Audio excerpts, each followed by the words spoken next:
Garde promesse, gloire et honneur sur notre lignage, brise promesse, honte et malheur sur notre héritage. Il y a 800 ans, le comte de Poitiers vivait sur ces terres. Dans son grand château, belle fortune, et dans sa cour, on l'honorait parce qu'il était aimable. Il était gentil avec tous, et aussi avec les gardiens de cochons, avec tous, avec les cochons eux-mêmes. Le comte de Poitiers avait un frère qui avait de nombreux enfants et beaucoup moins d'argent. Alors, il a proposé de prendre l'un d'eux en formation. Et il voulait le plus jeune, qui s'appelait Raymondin. Et c'est comme ça que Raymondin est allé à la cour du comte de Poitiers pour devenir un noble chevalier. Il a appris tout ce dont il avait besoin pour faire cela. Les langues mortes comme les vivantes, tous les chiffres.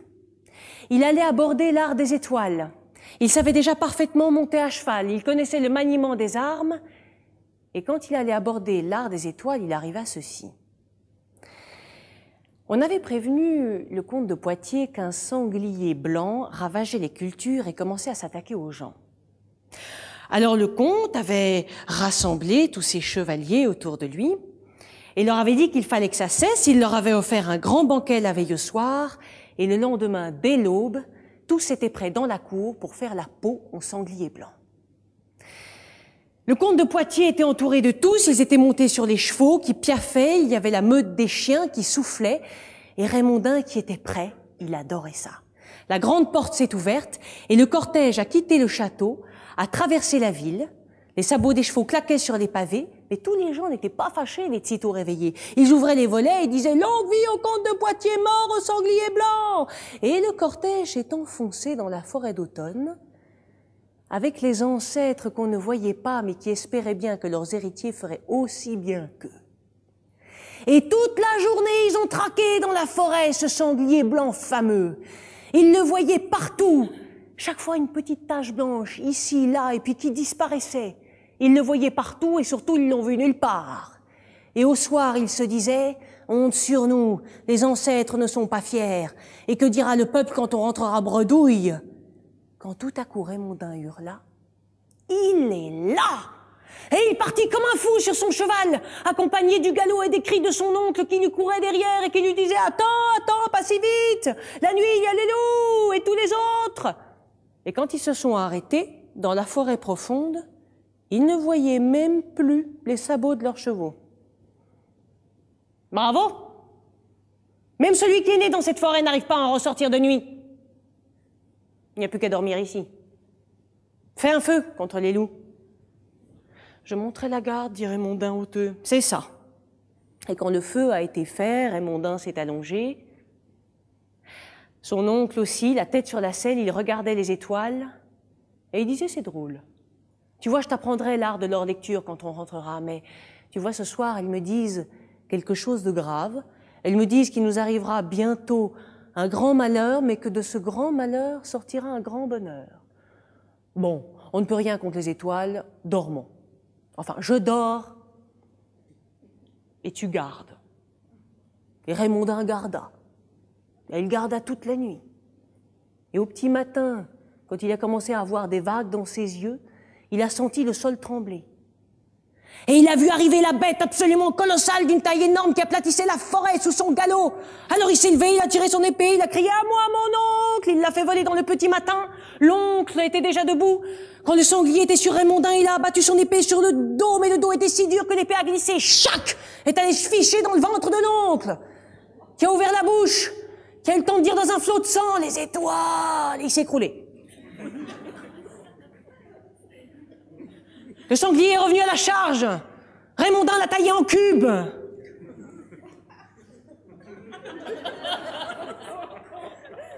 Ça n'a rien changé au malheur. Et Raymondin est parti comme un aveugle dans la forêt pour hurler son chagrin. Il hurlait, il poussait son cauchemar devant lui, le cauchemar de ce ventre ouvert. Il hurlait. Et pourtant, il a quand même entendu au milieu de ses hurlements une petite voix qui lui disait « C'est comme ça qu'on salue les dames ?» Oh! Dans le clair matin, il y avait une fontaine. De la fontaine jaillissaient des pieds charmants, de jolis mollets qui donnaient naissance à des genoux d'où jaillissaient des cuisses que l'on devinait, entourées d'un ovale dont je ne vous parlais pas, qui laissait jaillir un torse au doux vallon avec des épaules parfaites et des bras faits pour la danse, un cou de reine et un menton coquin, une bouche de cerise, un nez parfait, des grands yeux inspirés, un manteau, ou plutôt des cheveux comme un manteau.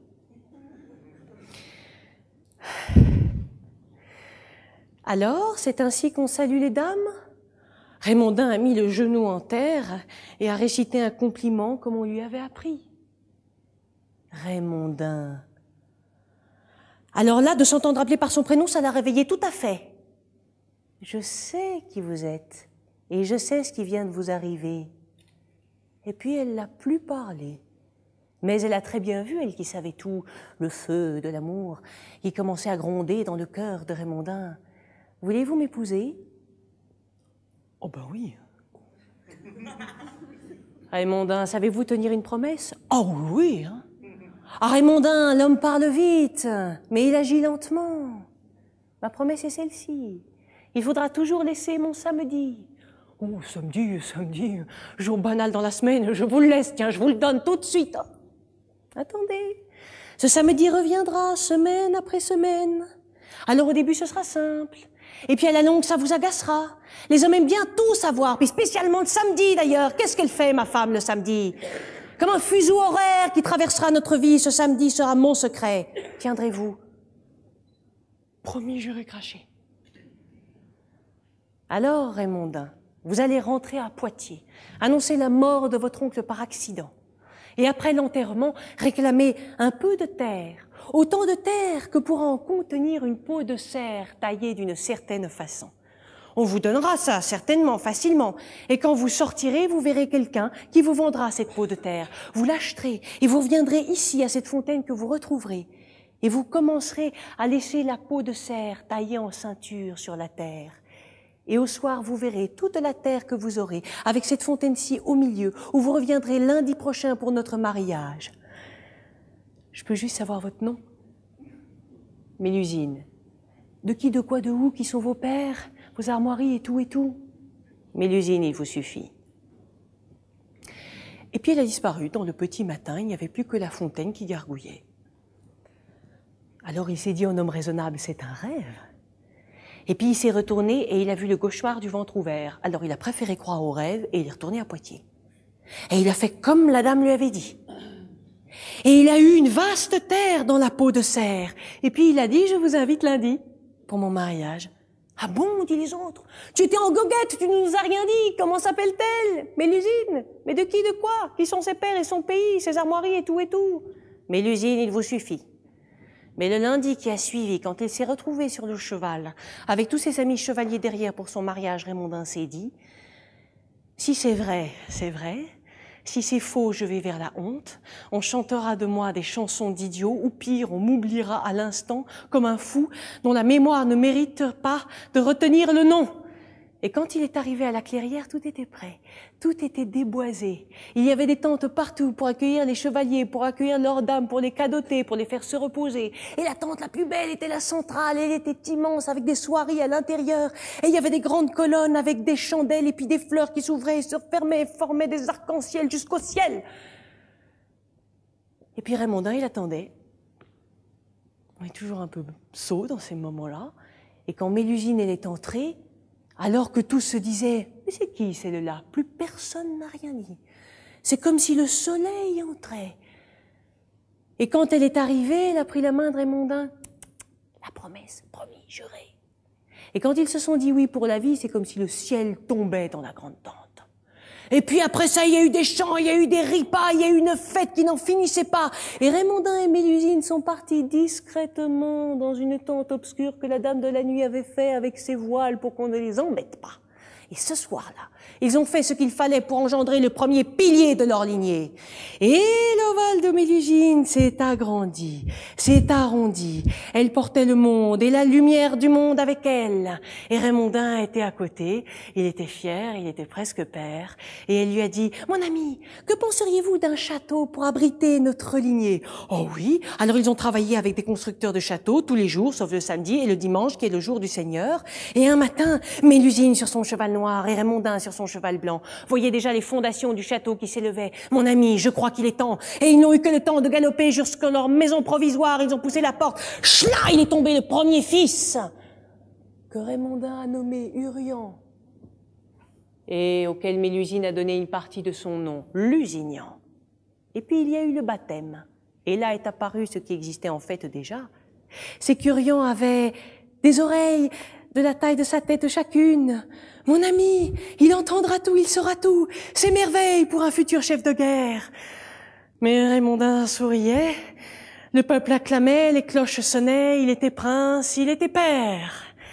Et le soir du baptême, ils ont fait tous les deux ce qu'il fallait faire pour engendrer le deuxième pilier de leur lignée. Et l'ovale de Mélusine s'est agrandi, elle portait le monde et la lumière du monde avec elle. Mon ami, que penseriez-vous de construire une ville pour notre bon peuple? Oh, bah oui. Alors ils ont travaillé avec des constructeurs de villes tous les jours, sauf le samedi et le dimanche qui est le jour du Seigneur.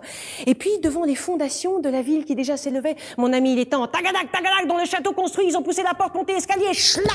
Un deuxième fils. Raymondin a donné le prénom, Eudes.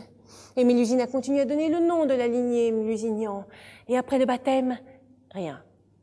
Le peuple acclamait, les cloches sonnaient, Raymondin était fier, il était prince, il était père. Et le soir du baptême, ils ont fait ce qu'il fallait faire pour engendrer le troisième pilier de leur lignée. Et Mélusine a vu son ovale s'agrandir, lumière du monde et tout ça. Et elle a dit, que penseriez-vous, mon ami, de travailler avec des constructeurs d'abbayes? Une abbaye pour y mettre Dieu et le prier tous les jours. Ainsi des moines prieront pour notre bonne fortune et celle du monde entier. Alors ils ont travaillé tous les jours avec des constructeurs d'abbayes, sauf le samedi et le dimanche qui est le jour du Seigneur. Et devant des fondations de l'abbaye qui déjà s'élevait. Mon ami, il est temps, tagadagadaga, chla! Encore un fils, elle ne savait faire que ça. Les cloches sonnaient, le peuple acclamait. Et au moment du baptême est apparu ce qu'il y avait déjà. Le petit Guyon, car il a été nommé comme ça, avait un œil pour surveiller ses pensées, un autre pour surveiller sa parole. C'est pas grave, ce regard oblique, mon ami lui conférera un air étonnant qui lui donnera de l'autorité. Et Raymondin souriait. Il était prince, il était père. Et le soir du baptême, ils ont fait ce qu'il fallait faire pour faire le quatrième pilier de leur lignée. Ça va pas durer 1 heure, ils en ont eu 8. Et Mélusine a dû beaucoup sourire pour faire accepter l'œil unique de Renaud qui sera comme un phare pour les nations. La patte de lion d'Antoine qui lui donnera un air de force, mon ami, n'ayez crainte. La dent immense de Geoffroy qui raclait le sol. La tache en poil de loup de Fromont et cet œil arrière d'horrible. Mais sur les champs de bataille, mon ami Raymondin, il saura les coups bas qu'on lui fera par derrière. Il vivra 1000 ans, c'est évident. Et Raymondin souriait. Il était prince, il était père. Le peuple sonnait, les cloches acclamaient. Et le nom de Lusignan frémissait. Car Mélusine, non seulement faisait des monuments à l'intérieur d'elle-même, mais elle continuait les monuments à l'extérieur d'elle-même.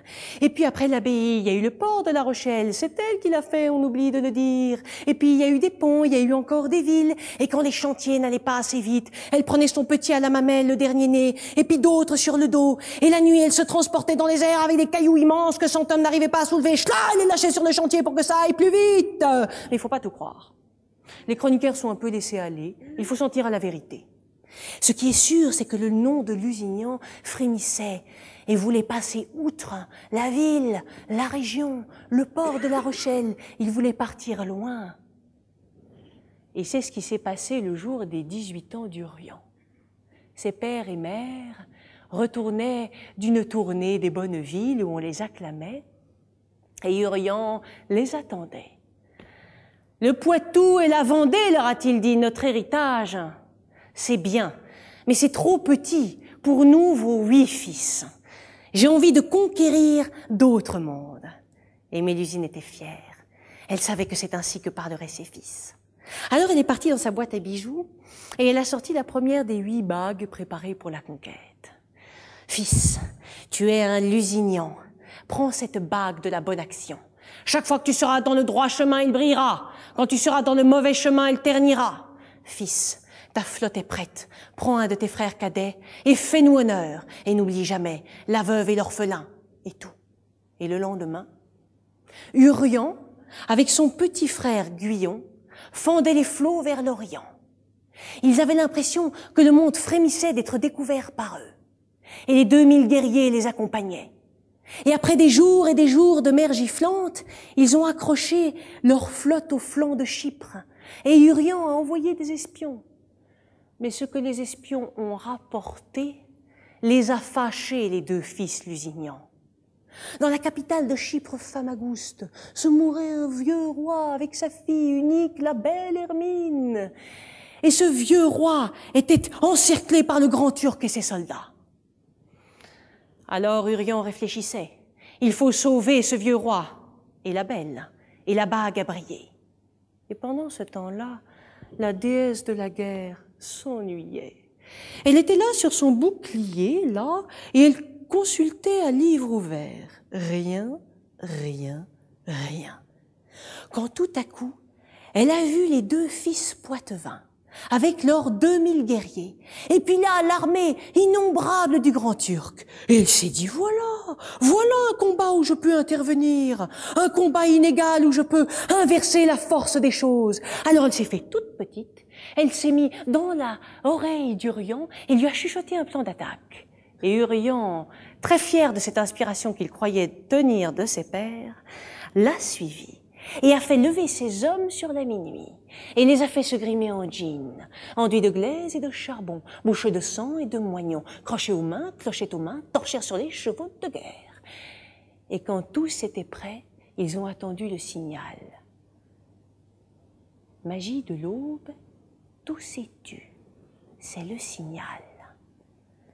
Enduit de glaise et de charbon, bouche de sang et de moignons, crochets aux mains, torchés sur les chevaux de guerre, les sabots claquent, le sang tremble, les armes claquent, les hommes crient leur peur pour la jeter à la tête des ennemis jurés. En face, l'alerte, les armes saisies, lancers, cimeterres, armures remises, épées, visières levées au ciel, des porte-drapeaux, souffle des hommes et des chevaux, tambour pour rythmer la terreur, course folle de vie, de mort. Pour Urien et Guyon, il n'y a plus d'avant ni d'après, il n'y a plus de plan ni d'action, il n'y a plus que leurs jambes qui serrent leurs chevaux, leur cœur qui bat jusqu'aux mains et des corps à trancher.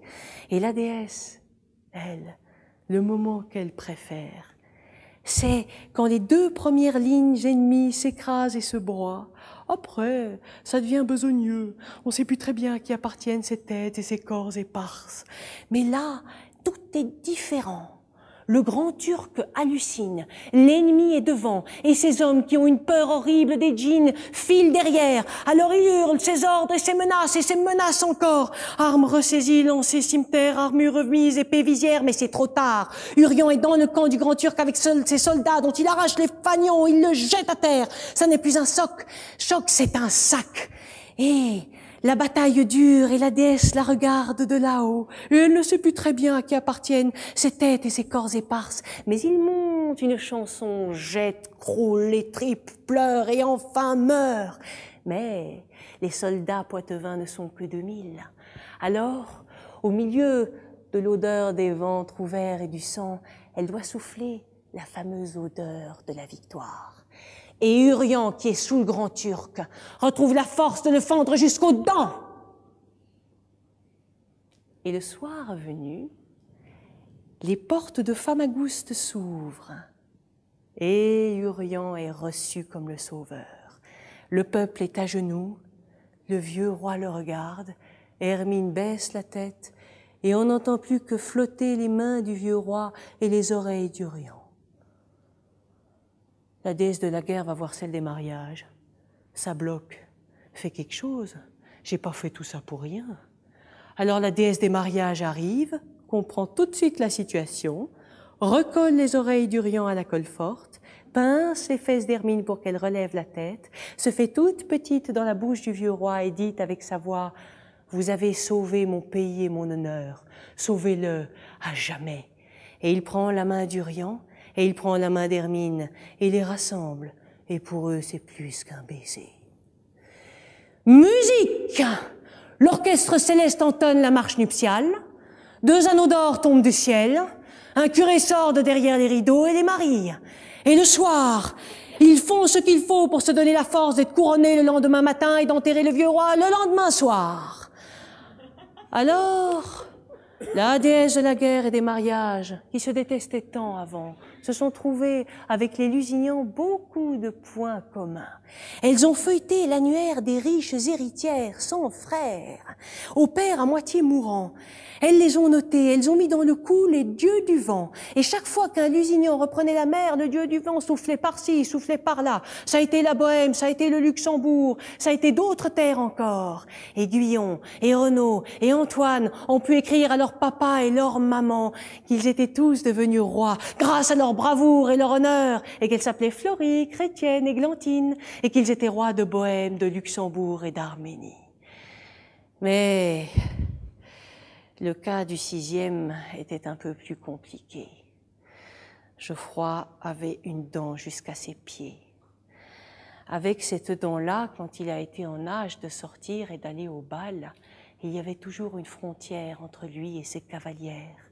Et pourtant, avec de tendres mots, il essayait des rapprochements, mais jamais ça ne marchait, elle s'enfuyait avant.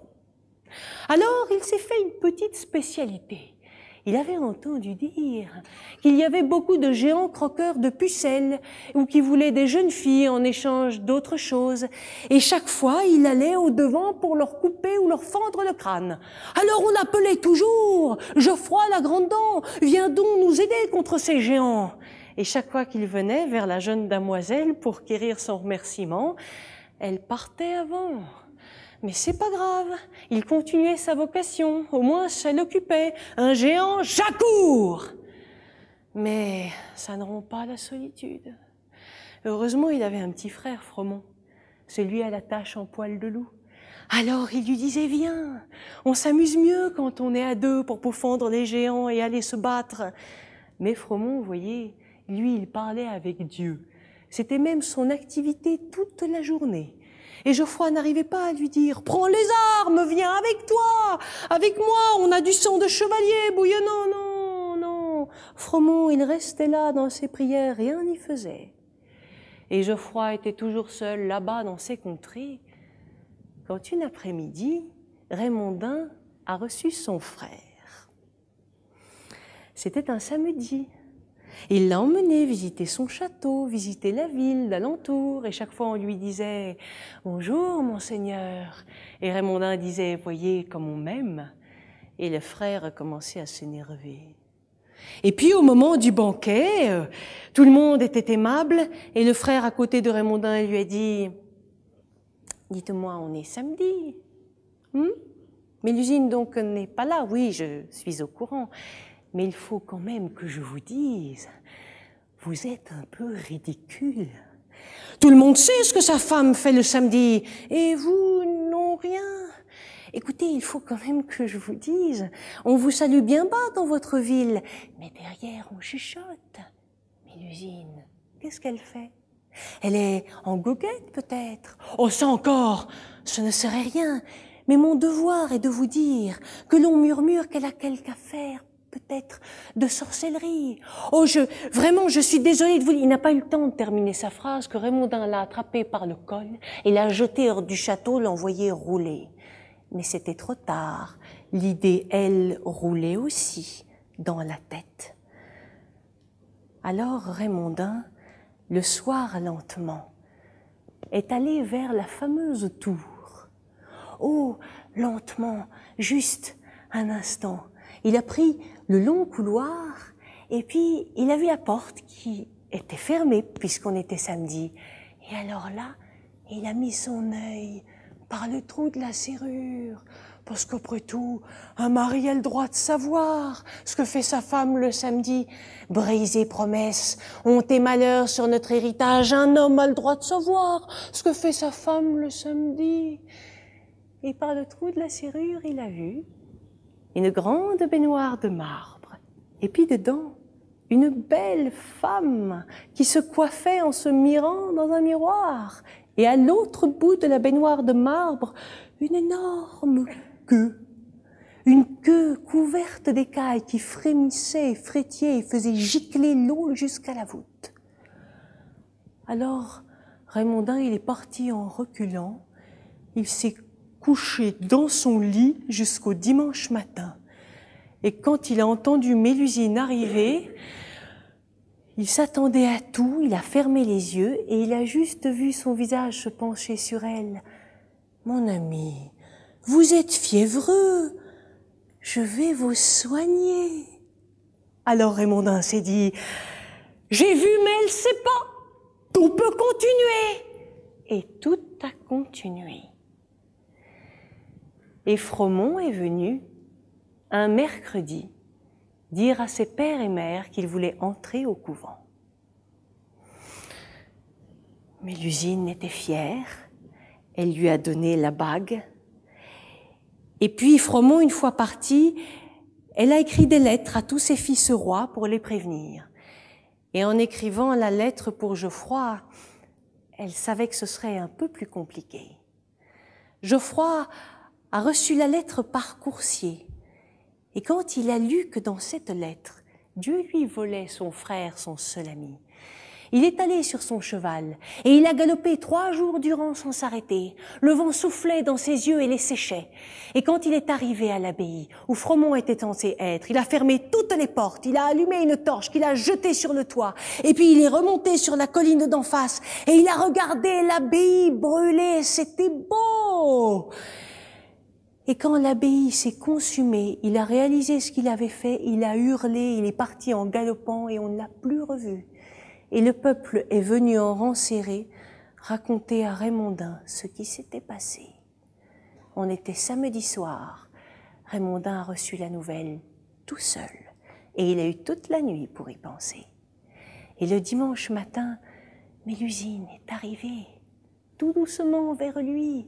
Et il lui a dit, mon ami, je sais ce qui s'est passé, mais c'est ensemble qu'on va le surmonter. Et lui, il attendait avec tous ses chevaliers. Et il lui a dit, ne bougez plus. Maintenant, je sais. La patte de lion, la tache en poil de loup, tout ça, je sais. Je sais qui vous êtes. Fameux serpent, allez-vous-en. Et au moment où le mot sortait de sa bouche, il le regrettait déjà. Et il voulait l'attraper, comme ça. Mais le mot était parti. Et le mot s'est promené, est entré dans toutes les oreilles des chevaliers. Le mot s'est cogné au mur et Mélusine est tombée. Et quand Raymondin a essayé de la relever, elle l'a regardé et lui a dit « Vous saviez et je savais, mais vous n'aviez rien dit. Maintenant que le mot est sorti, je n'ai plus qu'à repartir. » Et Raymondin était à genoux, et il essayait d'empêcher les écailles montées sur ses jambes. Et Raymondin était à genoux, et il essayait d'empêcher les écailles de monter, mais elles montaient toujours. Et Mélusine n'a eu que le temps de se traîner vers la fenêtre. Et puis elle a regardé Raymondin. Elle lui a donné ses dernières instructions. Et puis elle s'est envolée en criant. Et avec ses yeux, sa queue de serpent, elle a cogné tous les murs alentour et toutes les tours qui lentement se sont écroulées. Et elle a disparu. Et l'on dit qu'elle pleure à la mort de chacun de ses héritiers. On dit qu'elle crie. Et je connais quelqu'un auquel on a téléphoné. On lui a dit « Monsieur Georges », elle a crié.